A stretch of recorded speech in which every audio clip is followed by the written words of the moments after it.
Live from Scope Towers, it's the Moviescope podcast with your hosts, Scott and Alice. Valentine's Day. It comes every year whether you like it or not. Everybody's gonna love today, gonna love today, gonna love today. It's the day when your love life is put on display. I'd like to send a dozen of those to the best girl at my school. And they call it puppy love. Happy Valentine's Day, everyone. Welcome to our Valentine's Day special. Absolutely. This is a new feature of the pod. We've looked up some holidays. we do features now. Indeed. For all your main holidays, this is the place you want to be. Plug us into your ears, snuggle down with someone you love, and listen to us talk rubbish about Valentine's Day. Yeah, Not just the holiday, also the film. the film, absolutely. I've noticed that I say absolutely quite a lot, and I don't like it. Absolutely. Let's see if I can go a whole episode without You saying should it. absolutely stop doing that. I think so too. Absolutely. I don't think I say absolutely too much though. No, I think you say obviously. Obviously. Absolutely. Obviously is absolutely my favourite word. This is going well. It's all descended into a farce. Is that a phrase? It is now. We can make it into one. That's okay. We'll put it on a t-shirt. I'm having a look at my notes and they're very vague. They're bullet points that you can then extend upon. I mean, I'm hoping you're not just gonna say. Give us an example. One of the bullet points just says the mariachi band. Ha ha ha ha ha. so Are you gonna expand on that, No, or are you just you gonna gotta watch the film. we're not gonna say anything about the film. No. What we're gonna do is give you our vague notes. What we should then do you is can then watch the film and then laugh along with us. Or we should just not tell everyone what the film is that we're reviewing. Read the notes out and let everyone guess what it is that we're reviewing. We might have to do that next time because we've already said what it is. Yeah, we have. You're not wrong. I've got longer notes, but Oh, that wasn't my only note. oh no, I guess that wasn't your only note. But I've got less vague notes. But I don't have any notes really like that. My favourite one that I wrote is Love Actually's awful American cousin. Do you know, I know you're about to give us a synopsis of the film, but that is all you need to say about it, really. That could pass as the synopsis, really, couldn't it? But the official synopsis that I have in front of me reads: On Valentine's Day, several couples face struggles related to their love lives, while others try their best to find love. However, they try to overcome the challenges to make things work. Does that make sense? That's what you proofread. I think it made sense. I'm going to say it made sense. Well, So it was directed by Gary Marshall. Gary Marshall, creator of the Holiday Trilogy, as I'm going to call it. The Holiday Trilogy. He's also directed New Year's Eve and Mother's Day. So that's a trilogy that we can look forward to reviewing when Mother's Day and New Year's Eve rolls around. We can complete the Gary Marshall the Gary Marshall trilogy. yeah, I mean, definitely keep that in your calendars. The Gary Marshall Triangle of Love. The 3 best holidays, everyone knows Exactly. it. Yeah. Christmas? Who cares? No one cares about that. No one cares about Christmas when you've got Mother's Day. Shout out to all the mothers. Shout out to mums.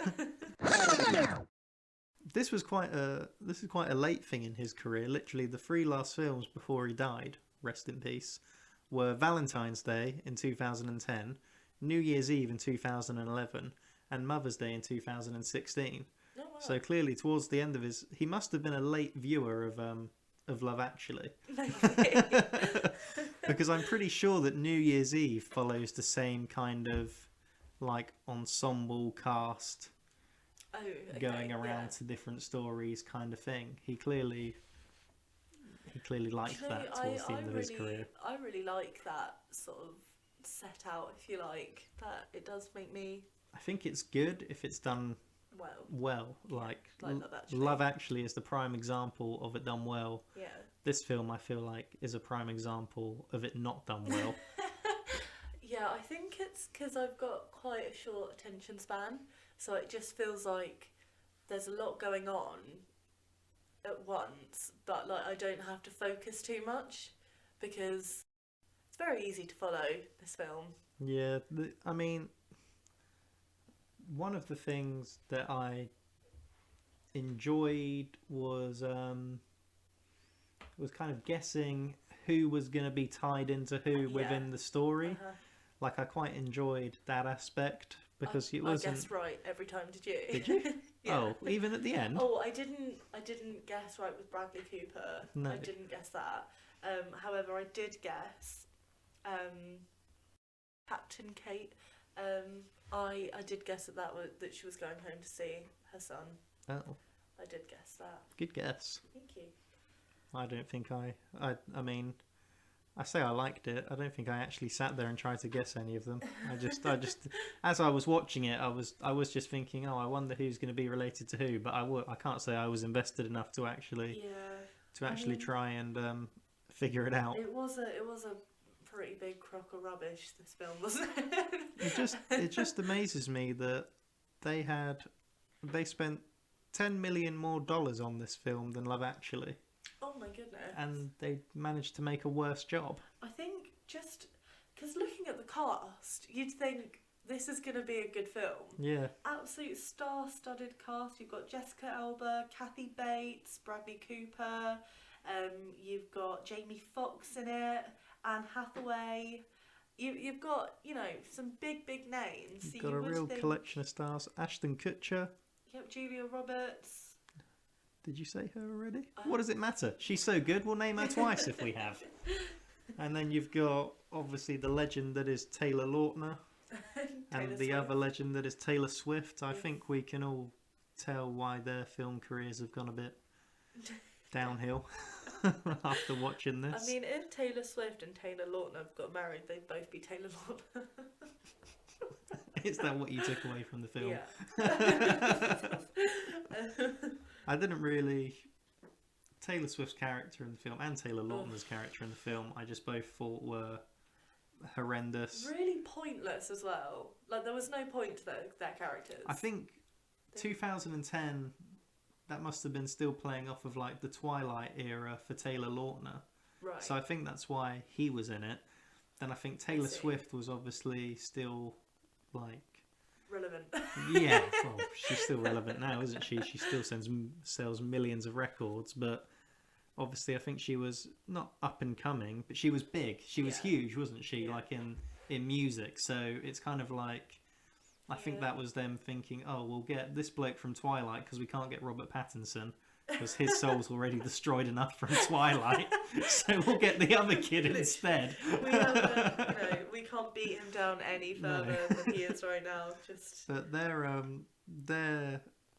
their performance together, like playing the kind of the dumb cliche of in love high school teenagers, but it just felt really obnoxious. Yeah. And I'm not sure if it was meant to be over the top, but it felt very over the top whenever she did it. So, yeah.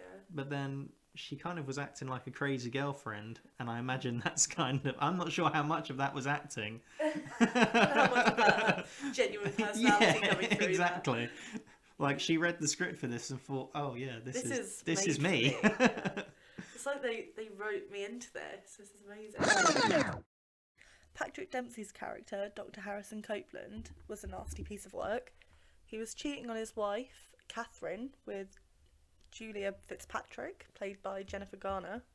And when he goes home to see his wife on Valentine's Day after spending the night with Julia, his wife says, "Doesn't Daddy juggle well?" Which could be reference to him juggling the two relationships. I enjoyed that at the end when Jennifer Garner's character was pretending to be a waitress in the restaurant, and she was like his reaction when she was like, "Good evening, sir," and then he looked up and was like started choking on his on his water, and then his wife asked about the specials.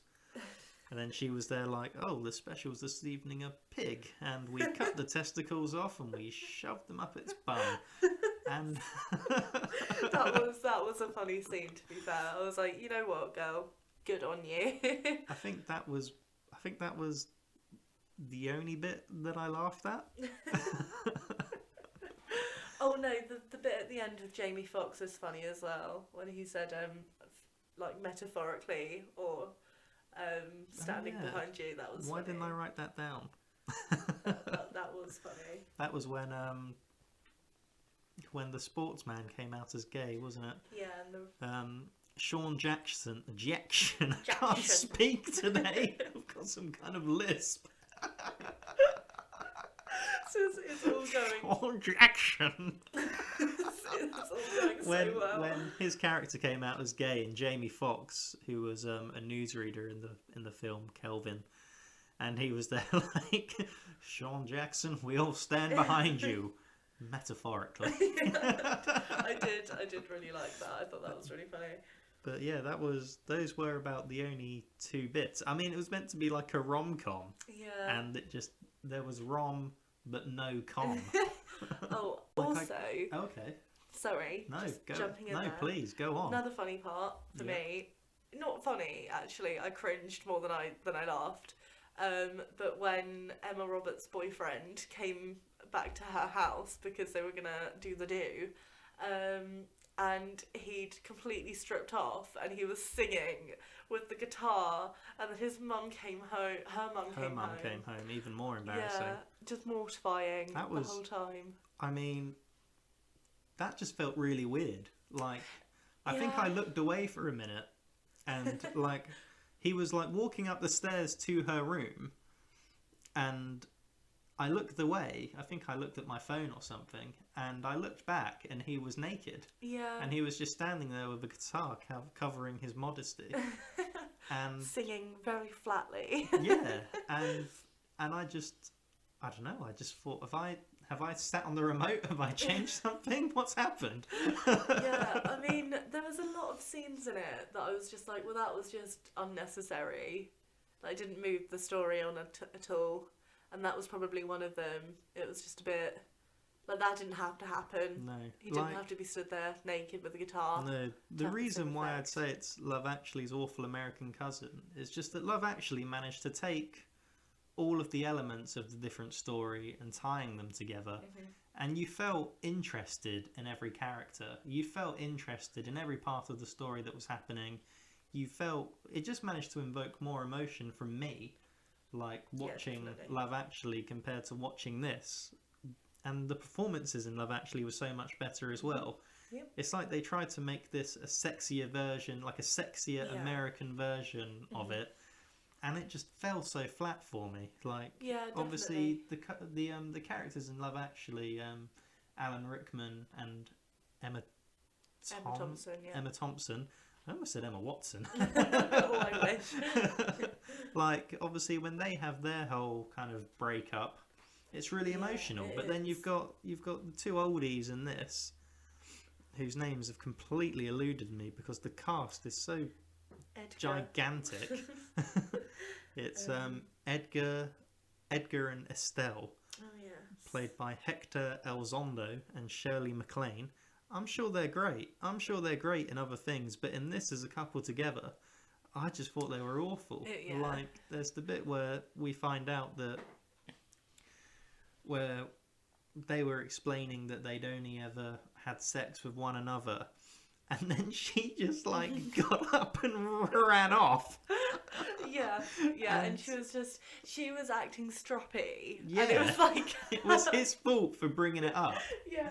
Like, he ruined Valentine's Day by bringing up the fact that he He's thought been that faithful. that he thought they'd only ever slept with one another, but And that she'd had an affair with his business partner. disgusting behaviour. Very, Sort very it out. savage. And yeah, because I literally, one of my notes says the old people were so rubbish. So that's clearly, that's what I thought of that. I thought that of all the actors, that they were just the worst in it. There was just, it felt like there was no chemistry between them. There was no chemistry. And they felt so wooden. And it was just the film was just Also, the poo. they did 100% rip off Love Actually in the way that the kid was moping around because he was in love. Like that is copied directly from Love Actually. They even had an airport they scene did, as well. Yeah, and that was obviously a big part of Love Actually's ending. They love airports. Yeah, but I just thought, the more I think about it, the more I'm just realising that it was just a terrible film. Didn't you? Because obviously you watched it the day before me, I did. and I remember you messaged me and you were like, "I actually really enjoyed this." What made you change your mind? Like what? Well, what made you think you enjoyed it originally? So what did you? I think because when watching it, what were you like? Oh, do you know what? This is quite good. But then what have you realised in the 48 hours since that has made you think, no, I don't like this. I want to know what happened. I think when I first watched it, like I don't know, like some of the wholesome aspects of it sort of came through for me, and I thought, wasn't that nice? But then since speaking to you and really dissecting it, I think I have started to realise that no, that was terrible. I just think I'm too cynical though. Maybe, but everything you're saying I wholeheartedly agree with. So maybe you're not, maybe I'm just too forgiving with films. But I think I'm just, if you wanted someone to rate, like I'd be a terrible movie reviewer. What an amazing thing to say. Why we record a podcast where we review films. You flat out come out and say, I'm not very good at this. I wouldn't be very good at doing what I'm currently doing. I wouldn't, because I just put something on and I watch it and I go, oh yeah, that was a film. Literally got 10 out of 10. Yeah, but the pictures were moving. The pictures were moving and there was noise and I laughed. 10 out of 10. Yeah, we'll watch 5 times on repeat now. To be fair, I wouldn't watch it again. Oh really? I don't think. When I was watching it, I did have a vague memory of me previously watching this film. Oh really? Like I remember watching the scene where Taylor Swift was like pumping her moves out. I just remember watching the film previously and not being that impressed. So, and I can confirm that for me, like some of the like comedic aspects of it have seemed like they were written by like a 13-year-old that thought this is so funny, like she's doing a bad dance, like that. It's just quite. It's not very sophisticated humour. Ooh, I like that. It's. I don't think. Well, rom-coms aren't really sophisticated humour, though, are they? They're always a bit like, someone's fallen in love, and then someone like the girl trips over and drops her folders or papers on the floor, and it's like, oh, look at me, I'm so clumsy. Like, or it's just like she like slops drink down herself or something like that, and it's just. I think clearly you yourself are just too sophisticated for this film. Valentine's Day just isn't. It's not on my level of sophistication. So it's certainly not, the dig. What I did is I've written down this is how sad I am. But after watching the film, because I enjoyed how it tied together, I actually wrote down how every character interacts with every other character. And I didn't tell you this previously because I wanted to surprise you on the pod live with my knowledge. So I'm now Take it away, buddy. I'm now going to summarise the whole film Do it. with the actors' names.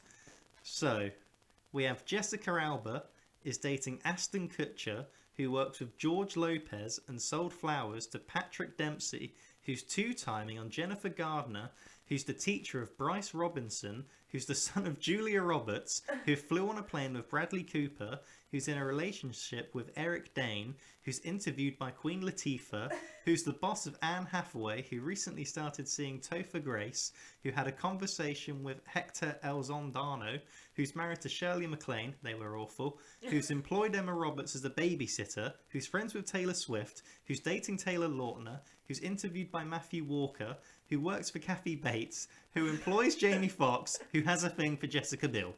And that is Valentine's Day. That was the best thing you've ever done. I am speechless. My mouth wide open. My goodness. And that was Valentine's Day. That was it. And it was just... It was trash. It was trash. What would you give it out of 10 Valentines? I would give it... I'd give it a 4. Yeah? Yeah. It's not the worst thing I've seen. Would I go back and watch it again? Possibly not. If I was... I don't know. There's so many better romantic films out there. Yeah. That I don't think this would be top of my list for... It definitely wouldn't be mine either. No, if I end up with a Valentine in the future, I'm not going to be there like, oh, do you know what we should watch? Valentine's Day. I'd rather watch anything else. Paint dry. Yeah. Yeah. That should be a film. I think I'd also give it about 4. 4? Wow. But I mean, watch it, form your own opinions. Absolutely, don't take our word for Exactly. What do we know? As Alice previously said. I'm not very good at this. She's not very good. She's not very good at reviewing movies. And if you fancy going over to our socials, it's at Scope Movie on Twitter and at Moviescope the Pod on Instagram.